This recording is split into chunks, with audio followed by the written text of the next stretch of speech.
How we doing? Woo! Yeah. There we go.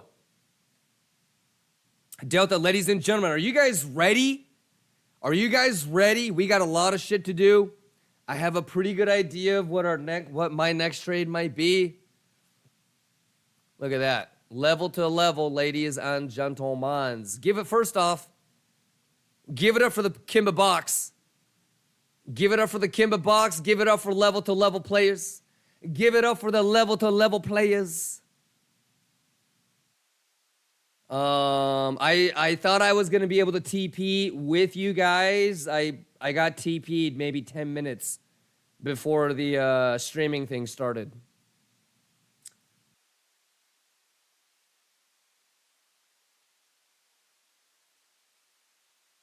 TP just in time, y'all. I TP'd just in time. TP just in time, level to level. I basically did nothing with the charts over the weekend. I enjoyed my weekend. I barely looked at the charts. I kept moving my stop loss to Fibonacci 786. Went level to level. Finally didn't round trip. Didn't get stopped out. And TP'd between the 786 and the 886. We got 40K for basically doing nothing. So you got to figure out what works for you. Ooh-wee. Let's get nasty with it, ladies and gentlemen.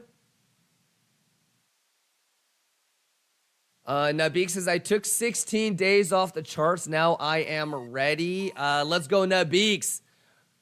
Milk Tea says, same. I enjoyed my weekend and didn't take that long trade. Kind of feel FOMO, though. No worry. There's going to be another trade.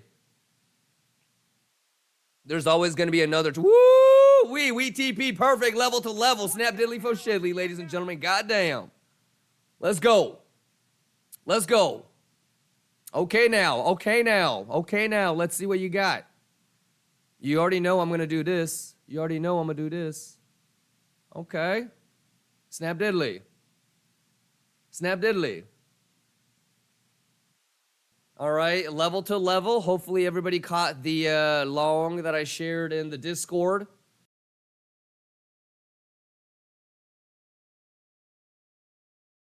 All right, we TP'd. Got a quick little 40K for basically doing nothing. You know what's crazy, ladies and gentlemen? Is that if you go and watch the Friday stream, this box, we talked about 2 weeks ago. If you watch the stream, I had the box right here. I'm going to try a little bit of a scalp long here, but tight stop loss behind the golden pocket. All right? Right? So we were anticipating this level for 2 weeks ago. It just so happened that we finally got here last Friday, right? We talked about how we would put the limits in and how we would wait. We said we wanted an edge. Well, you got a perfect 1 hour triple bull div. Can't get any better than that. 15-minute, 1 hour triple bull div. Right into zone. Take it. Let's take it. Eldar says, but which one you will enter, how to decide? Well, I don't randomly enter on random levels, Eldar. Yeah, so, well, first off, if I were you, I would pump the brakes and slow down a little bit. Yeah, in my opinion, you don't have enough information to enter just because it's Fibonacci. You want edge. All right, so usually, whether it's like a point of control like this, or it's a daily level like this, what I first like to do is find level. Find level. Okay, so this is an interesting area for me to possibly short. This might be an interesting level to possibly long, right? If I were to pull a fib, I might say it's an interesting level, but I'm not gonna just randomly take it. If it starts with finding a level, then you want to have an edge. All right, so you can't just randomly take a golden pocket or a random level and say, oh, I want to short that, oh, I want to long that. That's probably going to get you wrecked. I think you find the level first, and then you wait for an edge. All right, so I'll give you an example. We said that this was a area that we might want to long, right? Do you see this edge here? Do you see this edge? Bull div? You see that? Bull div? You see the 1 hour bull div?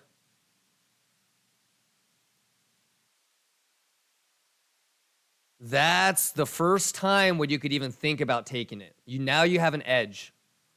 But there's no way I'm taking a long there if that bull div wasn't there. It's the weekend. I'm not gonna get debated. So hopefully that helps you out a little bit. Just because the golden pocket is there, that doesn't mean you take a short or a long. I don't think that's a good strategy. You want to give yourself as much of a statistical edge as possible. And a bull div or a bear div is one edge, you know? If you can sprinkle in wave theory or EMAs or other levels or other naked point of controls, the more confluence you have, the better. All right.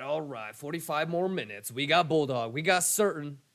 Have you checked inflows lately? We checked it like 45 minutes ago. You want to check it again? What the fuck? Wait.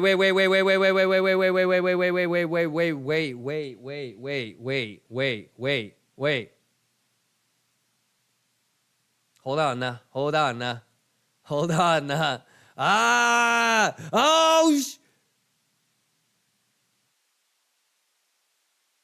Okay, but wait. 7,000 outflowed out right now. Boy, quit playing. Oh, shit. Lions. 12,000 Bitcoin into spot. Okay.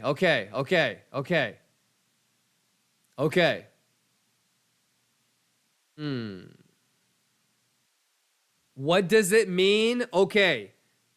I'm going to oversimplify it. You guys ready? I'm going to oversimplify it. It kind of leans towards bearish, okay? But it doesn't mean that it's going to nuke right now, okay?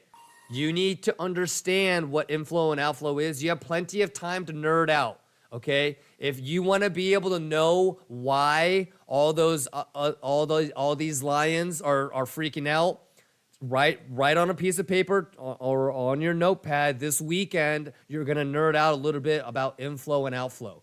I'm going to oversimplify things just because I want everybody to kind of get caught up, but this is an oversimplification. I'm almost doing a disservice to you, okay? But I'm going to break it down for you. When it goes to a spot exchange, okay, there's only two things you can do at a spot exchange because there is no derivatives, okay? When you inflow Bitcoin, when you move Bitcoin or a crypto asset, all right, into spot, there's only thing that you can do. You can only sell. So when you have spot inflow, it's bearish. Otherwise, why the fuck are they moving it in there? Okay? And the same thing is the same with stablecoin. If you see $500 million inflow, and we've seen billions, okay? But if you move $500 million into spot, well, you can only buy. So when a stablecoin inflows into spot, it's bullish. When the crypto asset or the coin inflows into spot, it's bearish because you can only buy or sell. You can't open longs. That's the difference between tracking and spot exchanges and derivative exchanges. All right. What is crypto's biggest downfall? What is crypto's biggest downfall? It's not even a downfall. But I would say just its infancy. Its infancy. I mean, it's still a motherfucking baby. It's so amoebic, in my opinion. It's a single-celled organism. Something like that. So I would say it's infancy because there's so much shit, so much work to do. So it's still in the unknown. You know? For it to get to like my $500,000 million per coin type of shit in like 2030, 2035, we got a long ways to go. We got a long ways to go in terms of regulation. I hate to say it, but That's going to lead to more mainstream and more money. More money incentivizes more market action. More market action incentivizes innovation, right? When there's more money to be made, that's going to ultimately incentivize innovation. Something we're trying to say. So next move is shorting around 24.5. I think so, but I mean, you never really know, you know. So many things could change. Obviously, I'm still thinking that we get above this, but I don't know when it's going to be. It could be tomorrow. It could be Thursday. So we're just going to have to take it one level at a time. We've done a lot of good. We've turned a lot of things into support and whatnot, and we got above a couple golden poquitos. So, yeah, probably. I mean, in the meantime, you know, there's probably going to be opportunities to scalp along if you want to, and also scalp short too. I think somebody said that they were shorting here. I know there's a couple of lions shorting here on the bear div. I know there's a bunch of you guys in the long on the bull div here at the level golden pocket as well. I'm wondering to myself, you know, can we get above here? And can we get above here? When we get here, if we get here, and there's a 1 hour bear div, do I take that short? Now, if we can't get above here, let's say that this was rejection. Obviously, the swing high, swing low, golden pocket right here. I talked about maybe setting an alarm and having it wake me up. I don't think so. I think what I might do is put some limits here, smaller than I normally do, with a tight stop loss. Yeah, but the thing about this little area is this was a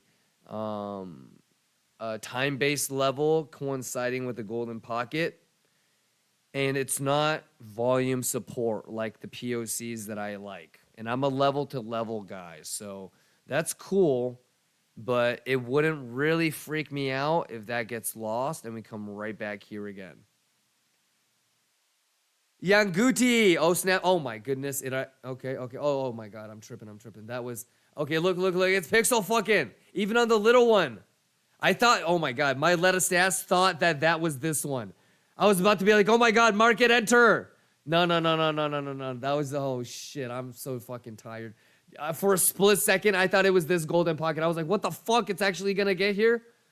See. But this is interesting, yeah? But I don't think that really matters. I don't think that really matters. I think it's about this. I think it's about that. So, all right, Krispy Kreme. No, you're in good hands. You're in good hands. Tokyo Cannibal, Death by Crit, MGK, Krispy Kreme, Zandi. Hey, but you know, pull the fibs and see what breaks, what doesn't. You know, but I think that's the one more important one. So. All right, but what if it bounces from here? It's on the 382. Give it up for the 382.